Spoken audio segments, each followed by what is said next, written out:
Saan ba kayo? Noong gabing yon, habang tinatahak ko ang kabaan ng Buendia Avenue sa Makati City, meron akong nadaanan na dalawang rider nagtatatakbo habang tinutulak nila ang kanilang motor. Tumatakbo sila, oh. Tulungan natin to.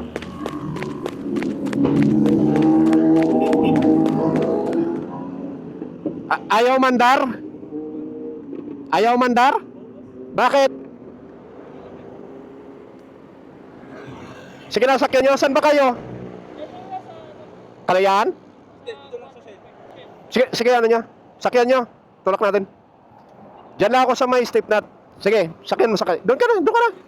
Kayan. Kahit paakyat yan.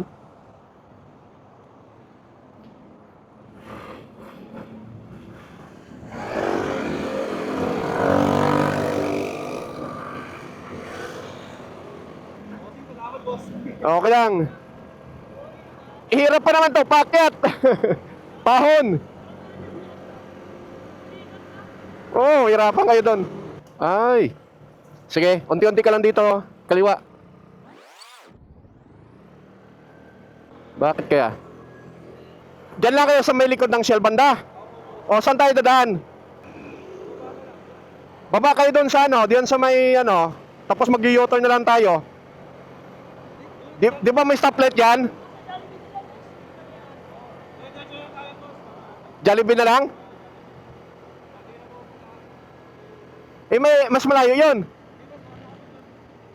Sige.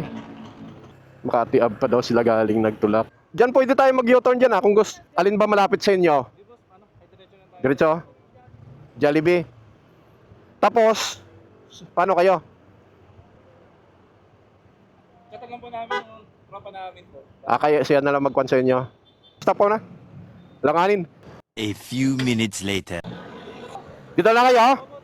Sige. Ingat.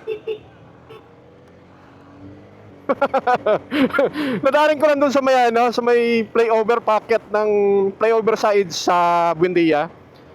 Tumatakbo silang dalawa kasi biro mo akyatin kasi doon Pocket sila ng flyover.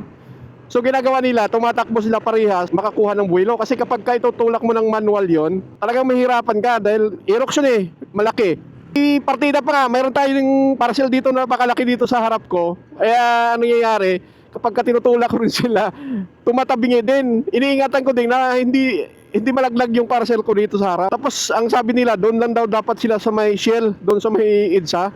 Kaso nga, hindi kami nakadaan doon dahil nga sarado yung pababa ng EDSA. Shoutout na lang doon sa dalawa, kung sino man yon. Hindi na natin nakuha yung mga pangalan noon. Naka Aerox version 2. Doon na lang nagpa-drop sa may Jollibee dyan sa may Kalayaan.